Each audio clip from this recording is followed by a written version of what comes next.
bride mocked by Groom's family, unaware of who she really was.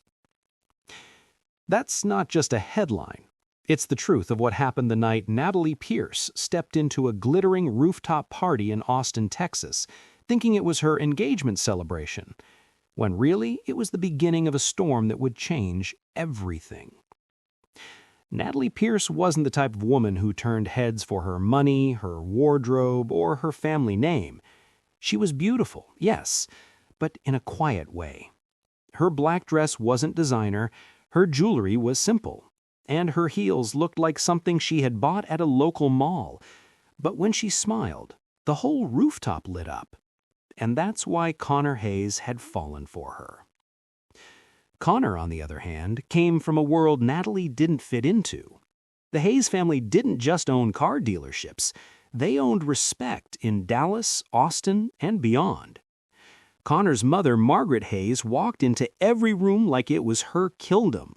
His sister, Cara, was known for her sharp tongue and judgmental looks, and his father, Thomas, carried the weight of wealth like armor.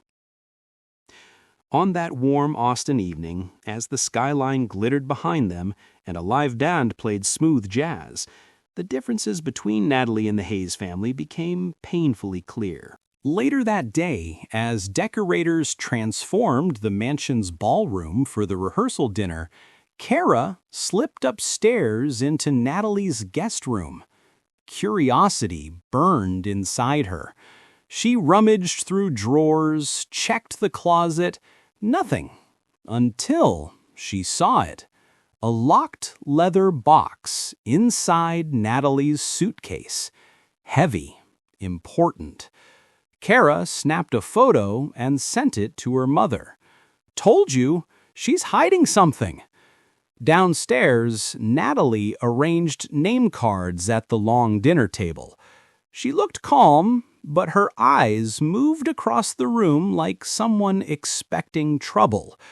And if you were in her shoes, mocked, dismissed, and quietly tested, what would you do? Fight back or keep smiling? Comment below. The rehearsal dinner was supposed to be warm and elegant. Instead, it turned into another showcase of cruelty. Margaret floated from guest to guest, making sure everyone knew exactly how ordinary Natalie was. She's sweet, yes, but she grew up in Tulsa, not exactly Dallas society. Cara added fuel. And her parents? Oh, they didn't come tonight. No one's met them. Odd, don't you think? The guests exchanged looks, whispers passing like wildfire. Who was this woman Connor had chosen? Why was her family missing? Connor squeezed Natalie's hand under the table. "Ignore them," he muttered. But ignoring wasn't easy when an entire room questioned your worth. Natalie, though, remained composed. Too composed. When Margaret made her cutting remarks, Natalie simply nodded, eyes calm, lips curved in that same unreadable smile. Her calmness only made the Hayes family angrier. Margaret muttered to Cara later that night, "She acts like she knows something we don't, like she's in control." Cara replied, "That box upstairs? I bet it proves she's been lying." Meanwhile, Connor noticed something unsettling. Natalie wasn't eating much, barely sipping her champagne, and every so often she glanced at the entrance, as if waiting for someone to arrive. And then he did. The same mysterious man from the engagement party appeared at the doorway, dressed in dark clothes that didn't fit the glamorous crowd. He didn't speak. He didn't smile. He just stood there, eyes locked on Natalie. Her hand trembled slightly against her champagne glass, the only crack in her flawless mask. What did he want from her? Quick pause. If someone from your fiancé's past suddenly appeared at your rehearsal dinner uninvited, what would you do? Confront them or stay quiet? Drop your answer in the comments. The rehearsal dinner ended late, but the tension lingered. Guests left buzzing with speculation. The Hayes family gathered in the study, voices sharp with suspicion. Thomas Hayes, usually quiet, finally spoke. That man tonight, who was he? He wasn't invited. He wasn't one of ours. Margaret snapped back. Exactly. Natalie attracts strays. She's hiding something, Thomas. I can feel it. Kara pulled out her phone and showed the photo of Natalie's locked box. She has secrets in there. I'll find out what. Connor, furious, stood his ground. You're obsessed. Natalie doesn't need to prove herself to you. She's my fiancée. End of story. But even as he said it, a seed of doubt crept into his mind. Why hadn't Natalie introduced her family? Why hadn't she explained? Upstairs, Natalie sat alone in her room. The box rested at the foot of her bed. She stared at it, fingers running along the lock. Inside were pieces of her life she'd promised herself she would never reveal. Not here, not now. A soft knock at her door broke the silence. Connor entered, his expression torn. Nat, I need to ask you something. Why does it feel like you're holding back?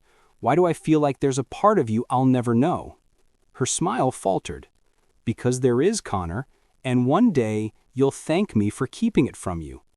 That answer only deepened the mystery. Down the hall, Kara was listening at the door, a sly grin spreading.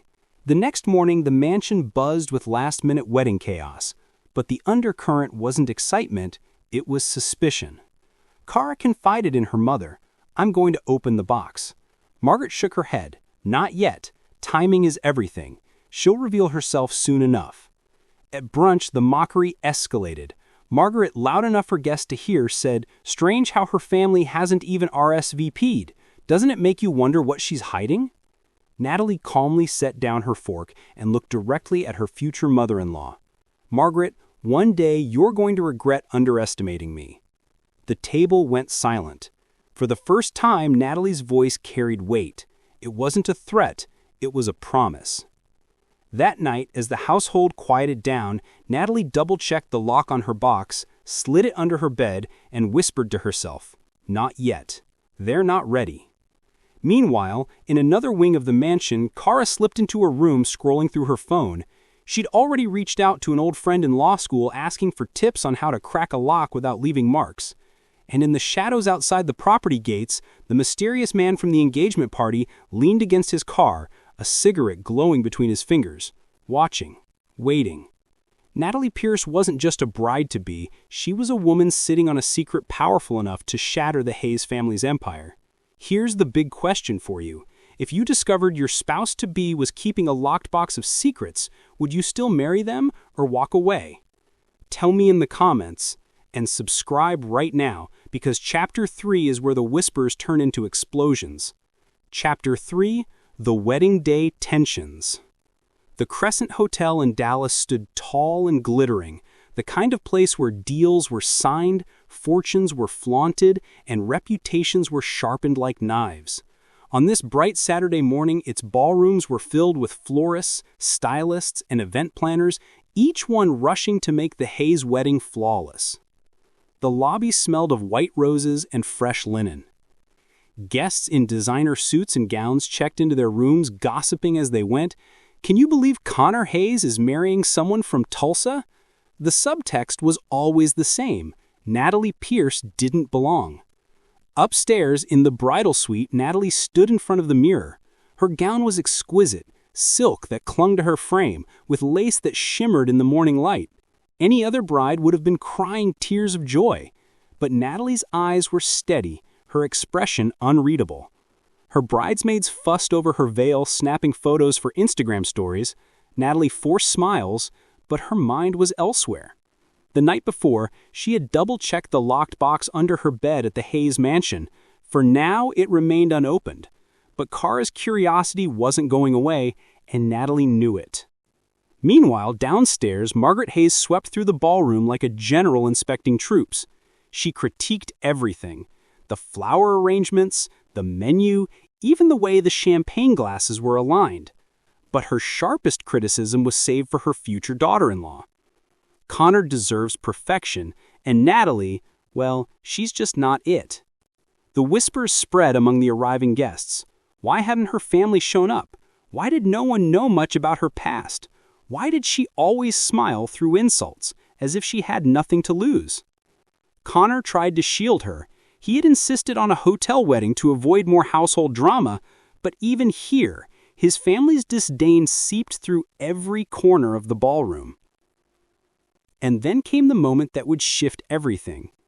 As Natalie walked down the aisle, radiant in her gown, she scanned the guests. Most smiled politely, some whispered, but in the very last row sat a man in a dark suit. The same man from the engagement party.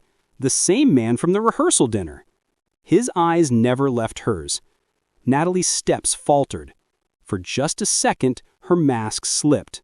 Connor noticed. So did Margaret.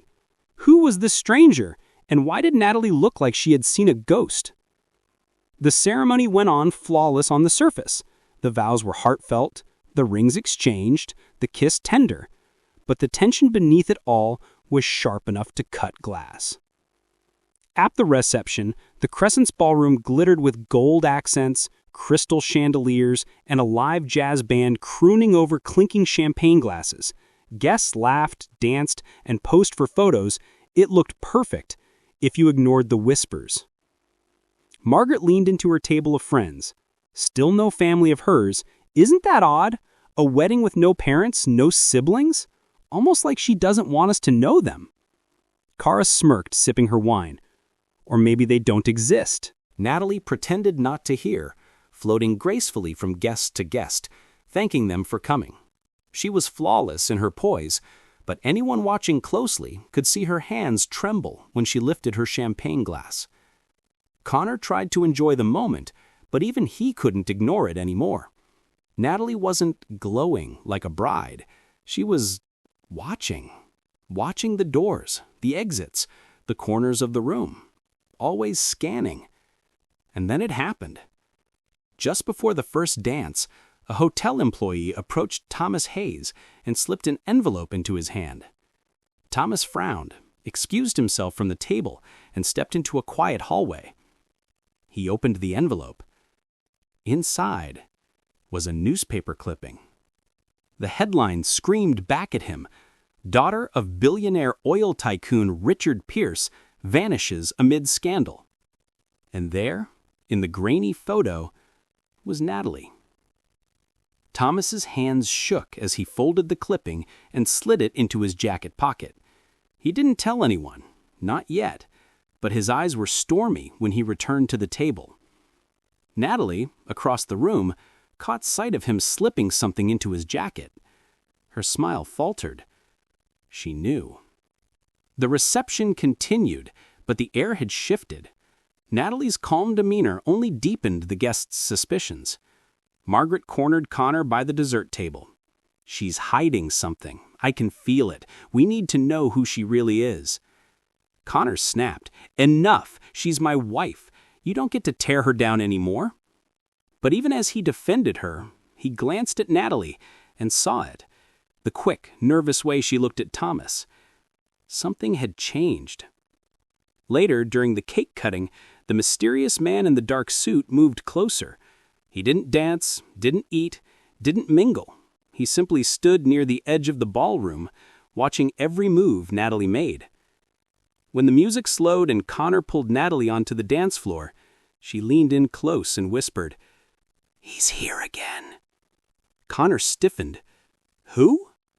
Her eyes darted toward the corner.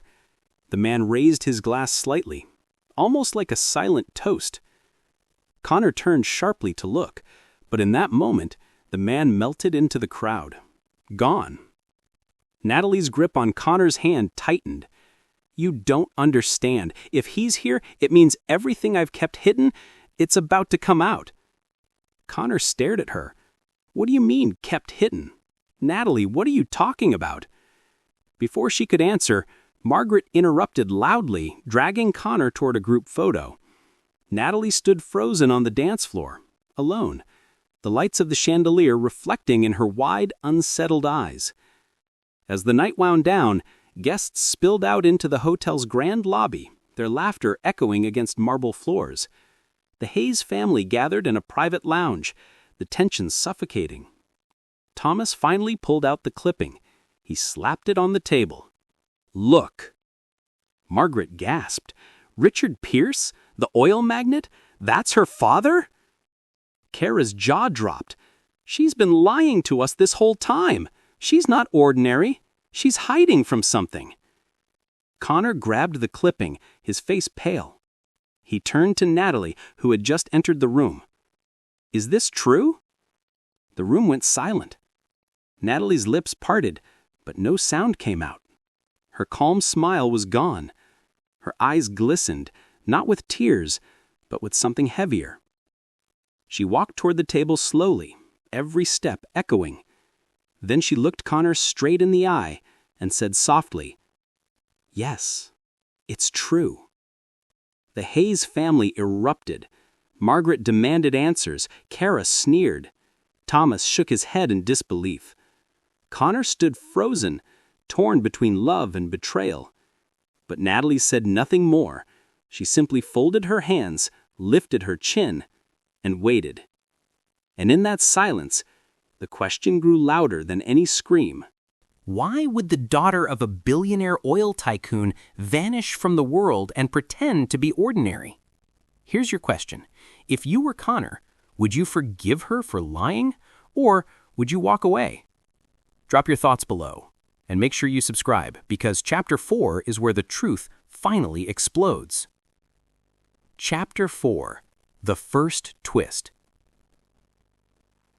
The private lounge at the Crescent had turned into a courtroom. The clipping sat on the table like evidence, and Natalie Pierce stood trial in front of her new in-laws. Margaret Hayes leaned forward, her eyes sharp. "You lied to us. You made us believe you were some small-town girl from Oklahoma, but this says you're the daughter of Richard Pierce." Kara folded her arms, triumphant. "So that's why you never introduced your family, because they're not ordinary, they're infamous." Connor looked at Natalie like he was seeing her for the first time. His voice cracked. "Is it true?" Natalie's eyes locked on his. She didn't flinch. "Yes, Richard Pierce is my father." Gasps filled the room. The Hayes family erupted with questions. Why hadn't she said anything? What was she hiding? Natalie's silence was louder than their shouting. Then she finally spoke. "I walked away from that life years ago. I wanted nothing to do with it, with him, with all of it." Margaret slammed her hand against the table. "Walked away? From billions? From power? Who does that?" Natalie's smile was gone, her voice low, steady. Someone who knew what it was costing her. For a moment, the room froze. What did she mean by that? What could possibly make a woman abandon money and influence that most people would kill for? And here's a question for you. If you had the chance to inherit billions, but knew it came with dangerous strings attached, would you walk away or take the risk? Tell me in the comments. Connor paced the room, his jaw tight. "Nat, why didn't you tell me? Why keep this from me?" Her eyes softened. "Because I wanted you to love me for me, not for my name, not for my father's empire." But Margaret wasn't convinced. Or maybe you thought we'd never find out. Maybe you planned this, marrying into us while hiding who you really are. Natalie shook her head. "No, I kept my distance from my father for a reason. He isn't the man the newspapers make him out to be. He's worse." The room stilled. Kara narrowed her eyes. "So, you're saying you ran away because he's corrupt? That's convenient." Natalie's voice cracked slightly for the first time. You don't know what it's like growing up in that house. The money wasn't clean. The power wasn't safe. I left because I didn't want to end up like him or the people around him." Connor swallowed hard. "Then why didn't you just tell me that?" Natalie turned toward him, her eyes pleading. "Because if I told you everything, you wouldn't have wanted me, and I couldn't risk losing you before we even began." For the first time, Connor saw not just mystery in her eyes, but fear. And let me ask you, would you forgive your partner for hiding a family secret this massive? Or would it destroy your trust forever? The confrontation should have ended there, but it didn't, because while the Hayes family was still arguing, the door to the lounge opened. The man in the dark suit stepped inside. The room fell silent. He didn't apologize, didn't explain. His gaze went straight to Natalie. He said one word: "Elena." Connor blinked. "What did you just call her?" Natalie froze, her breath caught in her throat. Margaret looked around the room, horrified. "Elena? Who's Elena?" The man smirked. "The name she used when she disappeared, before she became Natalie Pierce, the girl next door." Connor's face drained of color. "Is this true? Nat, what is he talking about?" Natalie's hands trembled. She couldn't answer. She couldn't. The man stepped closer, pulling a card from his pocket. He set it on the table, sliding it toward Thomas Hayes. "She's not who you think she is. And the truth? You're not ready for it." Then he turned and walked out, leaving the room buzzing with shock. Kara snatched the card, reading it aloud. "Federal Bureau of Investigation." Margaret nearly collapsed into her chair. "She's being watched by the FBI?" Connor stared at Natalie, his voice breaking. "Natalie, Elena, whoever you are, what have you gotten me into?" Natalie stood there, shaking, her eyes wet but defiant. "Yes, I was Elena before I became Natalie. And yes, I walked away from my father's empire, because it wasn't just corruption. It was blood. Deals that destroyed families, lives that were ruined. I refused to be part of it." Her confession only deepened the mystery. Margaret clutched her pearls, Thomas rubbed his forehead, Kara smirked like she had won. But Connor was torn apart.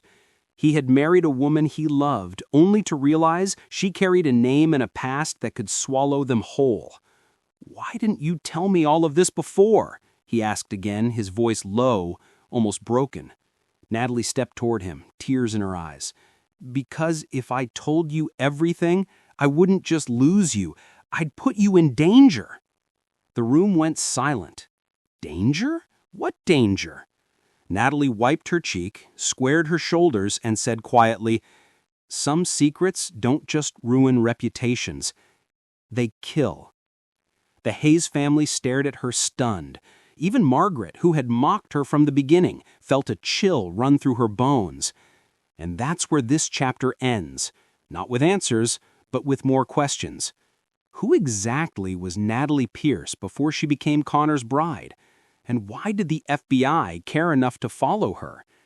Tell me in the comments, do you believe Natalie is protecting Connor, or do you think she's dragging him into danger? And make sure you subscribe right now, because Chapter 5 is where the past finally begins to catch up to her. Chapter 5, The Hidden Past.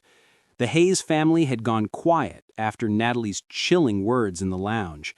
The champagne had lost its sparkle, the music faded into background noise, and for the first time that night, everyone realized something.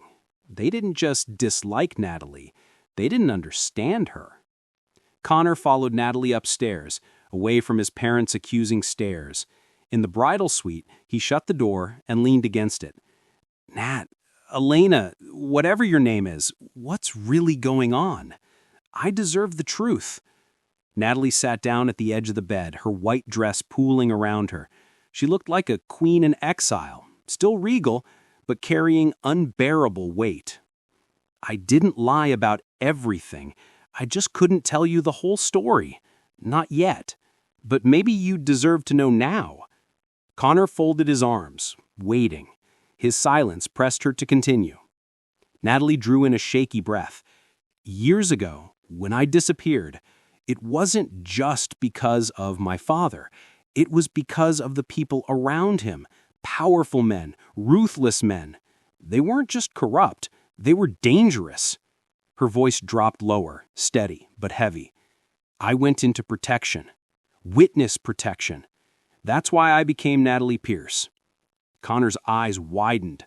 "Witness protection? What did you see?" Natalie looked away, her fingers twisted in her lap. "Enough to know I'd never be safe if I stayed." The room fell silent, but the weight of her words was suffocating. "Let me ask you, if you discovered the person you loved had been living under a new identity, would you stay by their side, or would that be the end for you?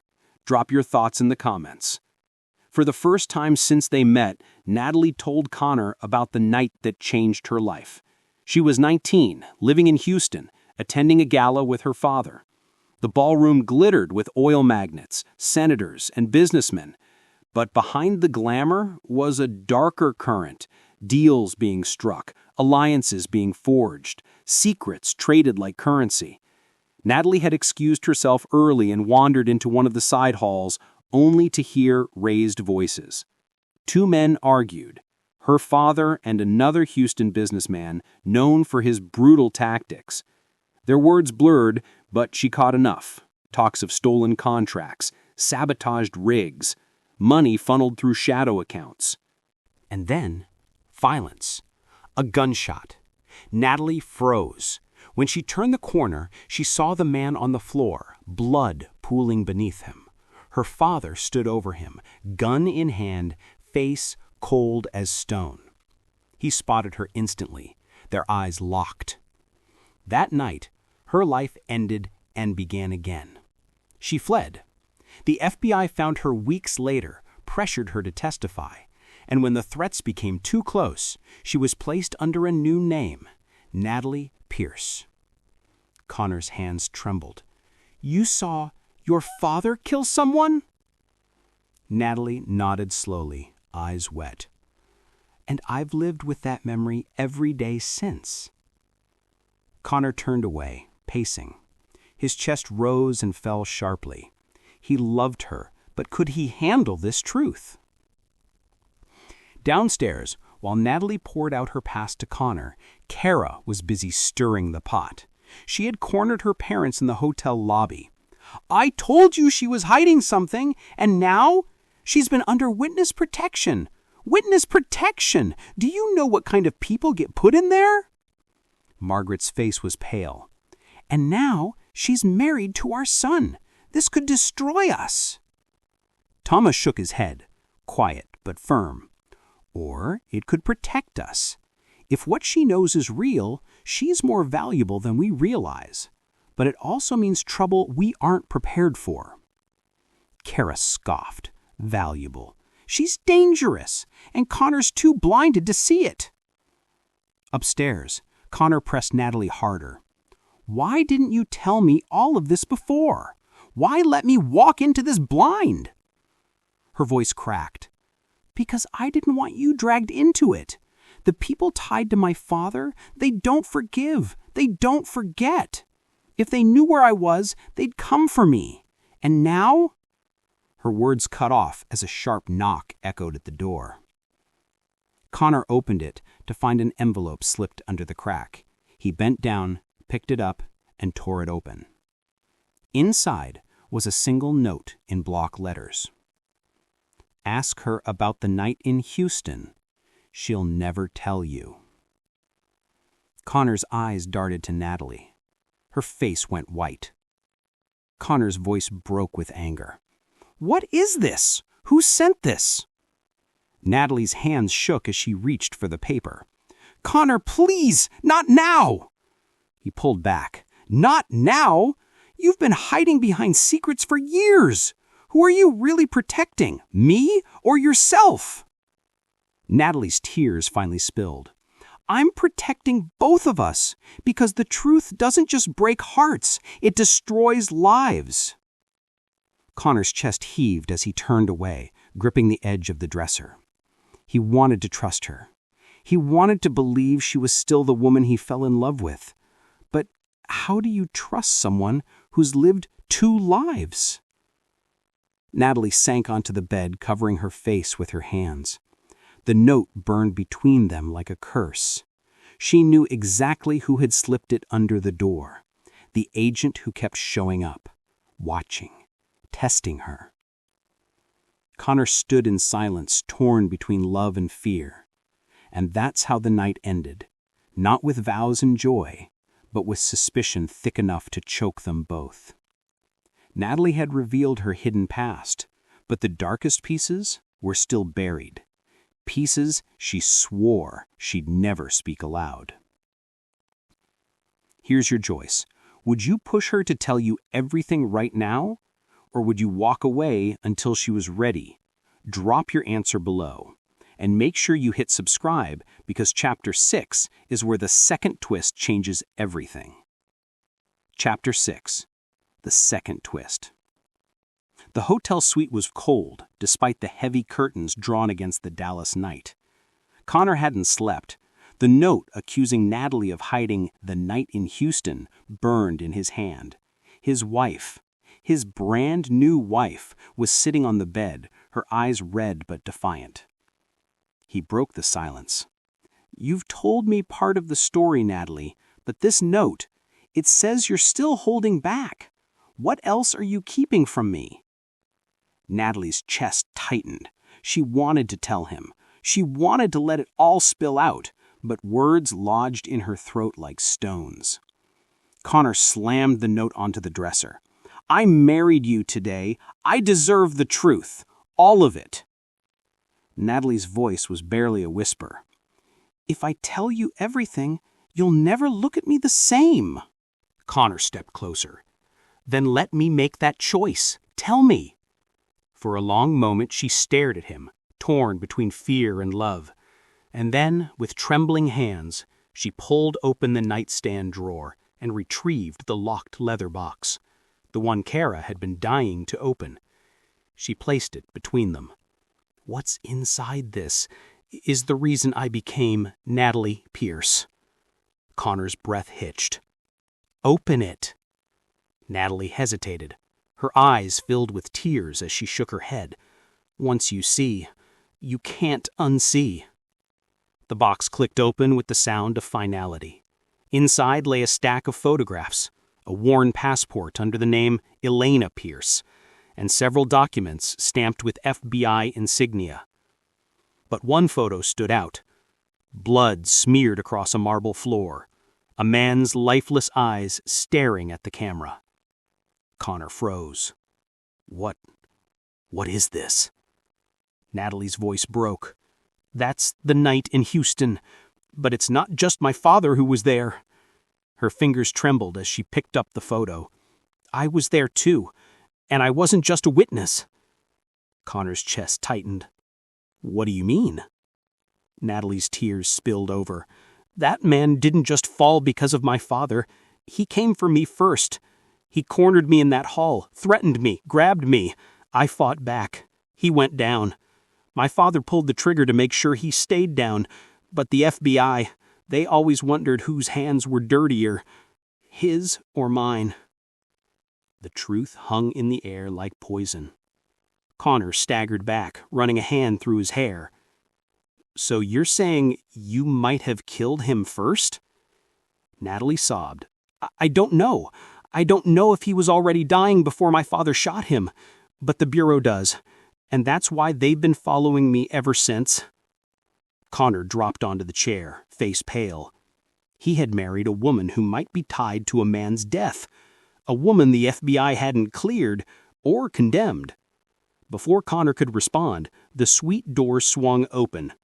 Standing there was the man in the dark suit, the stranger who had followed Natalie from the engagement party to the wedding. Connor jumped to his feet. "Who the hell are you?" The man held up a badge. "Agent Mark Delaney, Federal Bureau Investigation." Connor's blood ran cold. "You've been stalking my wife?" Delaney's eyes narrowed. "Protecting her, monitoring her, depends on how you look at it." Natalie clenched her fists.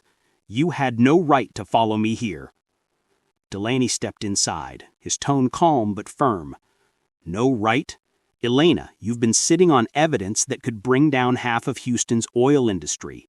You vanished when we needed you most. And now you're married into another wealthy family. Did you really think we'd let you slip through the cracks?" Connor turned to Natalie. "Evidence? What is he talking about?" Natalie's face went pale. "I kept more than memories of that night. There are documents, names, accounts, enough to bury men who would never let me walk free if they knew what I had." Connor stared at her, stunned. "So it's not just your father. You're sitting on something bigger." Delaney's eyes locked on Connor. "If you stay with her, Hayes, you won't just inherit a wife, you'll inherit her enemies, and they don't forgive." Connor's world tilted. Just hours ago, he thought he had married the love of his life. Now he was staring at a woman tied to blood, secrets, and enemies powerful enough to crush them both. Natalie stood, her voice raw. "I didn't ask for this life. I didn't choose my father's empire or the men who bled for it. I only chose you. I wanted to build something real, something clean." Delaney stepped closer, his tone sharp. "Then give it up. Hand over the documents. Let the Bureau finish this." Natalie's eyes blazed. "You think I haven't tried? The moment I hand them over, my father's allies will know. They'll come for me, and for him." She glanced at Connor, her voice breaking. "I won't put him in that grave with me." The room fell into a suffocating silence. Connor's heart pounded. Could he love her enough to live with her secrets? Or would her secrets destroy them both? Delaney delivered the final blow. "I'll say this once, Hayes. Stay with her, and you may lose everything." Connor looked at Natalie, his bride, his stranger, his storm. She reached for him, whispering, "Please don't let them take me." And there, in that dim hotel suite, Connor realized the truth. He hadn't just married Natalie Pierce. He had stepped into a war. Now tell me, if you were Connor, would you stay and fight for her or walk away before it's too late? Drop your answer below. And subscribe now, because Chapter 7 is where the final secret shatters everything. Chapter 7. The Unfinished Truth. The morning after the wedding felt nothing like newlywed bliss. Connor hadn't slept. Natalie hadn't either. The suite was silent, except for the sound of traffic from the Dallas streets below. Connor sat by the window staring out. Natalie perched at the edge of the bed, her wedding gown replaced with jeans and a simple sweater, but the weight of last night still clung to her like a second skin. Finally, Connor broke the silence. "Tell me the rest, whatever's left. No more pieces, no more half-truths. I need to know who I'm really married to." Natalie's hands tightened in her lap.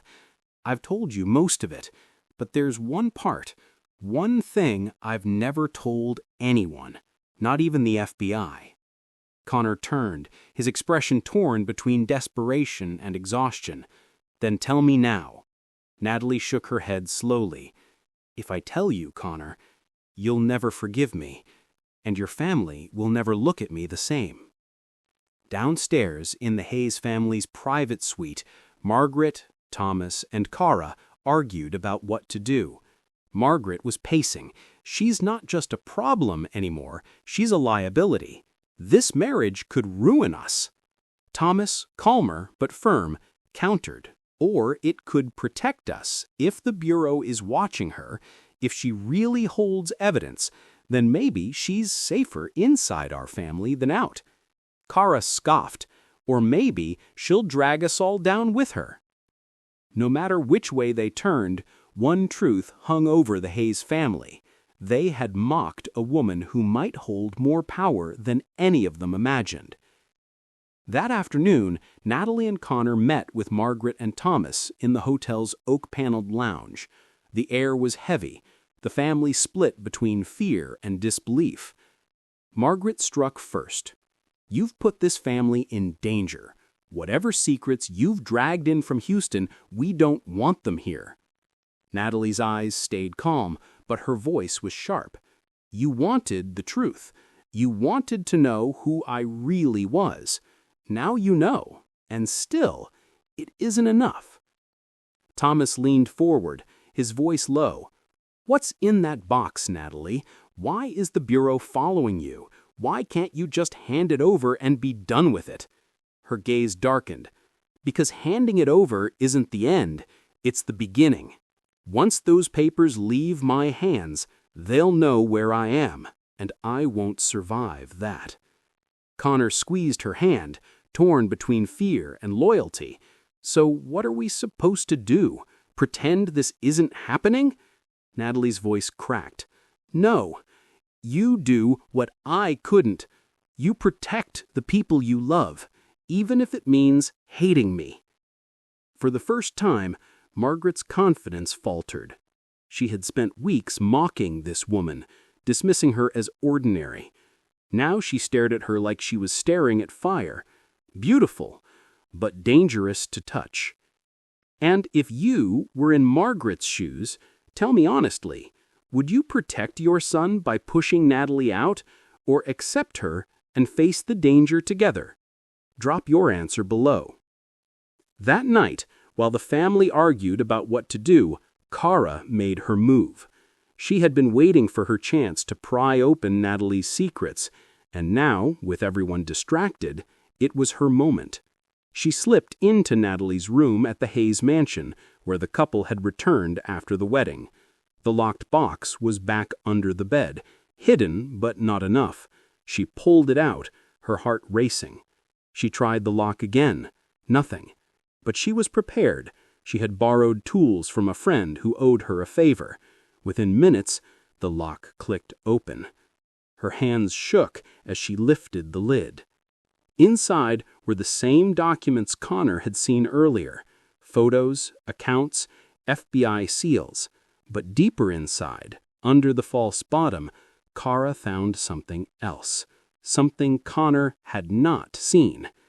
A flash drive. Small, black, unmarked. Kara slipped it into her pocket just as footsteps echoed in the hallway. She shoved the box back under the bed and ducked out, her heart pounding. Back in her own room, she slid the drive into her laptop. What she saw made her blood run cold. Video footage, grainy but clear enough. It showed a Houston hotel corridor. Natalie, then Elena, backed against the wall, a man's hand gripping her arm. The argument escalated. Natalie shoved him. He fell, hit his head. He wasn't moving. Seconds later, Richard Pierce entered, gun in hand. The shot rang out, sealing the man's fate. Kara's eyes widened. She wasn't lying. She really was there. But the video didn't just prove Natalie's story. It raised another question. Who recorded it, and why? The next morning, Kara confronted Natalie privately. She tossed the flash drive onto the table between them. "I saw it. The video. You fought him. Your father finished it. You've been running from that night ever since." Natalie's face drained of color. "You had no right." Kara cut her off. "No right? You married my brother while hiding this. Do you realize what happens if this gets out? To him? To us?" Natalie's voice was raw. "If it gets out, it won't just ruin reputations, it'll put targets on all of us. Those men don't care who gets caught in the crossfire." Kara leaned in, her eyes sharp. "Then why keep it? Why not destroy it?" Natalie's hands trembled. "Because it's the only insurance I have, the only thing keeping me alive." The door creaked open. Connor stood there, his face pale. "Insurance? So all this time you've been carrying proof of that night and using it to survive?" Natalie's tears spilled. "Yes, and now you see why I never wanted you in this. Once you're tied to me, you're tied to it. There's no going back." The room went silent, heavy with betrayal, fear, and something worse, uncertainty. Kara crossed her arms, her voice icy. So what now, Natalie? Do we wait until the men you're hiding from show up at our door, or do we hand you over to the bureau before they take us all down with you? Natalie looked at Connor, her eyes pleading. He was her last hope, her anchor in a storm she couldn't escape. And that's where this story leaves us, on the edge of a truth too heavy to finish. The box was open, the secrets were out, but the final choice? That was still unwritten. Here's where I need your voice. If you were Connor, would you protect Natalie despite her past, or would you walk away to save yourself and your family? Tell me in the comments, and subscribe right now, because Heat Stories is where we turn pain into power, and this story is only the beginning.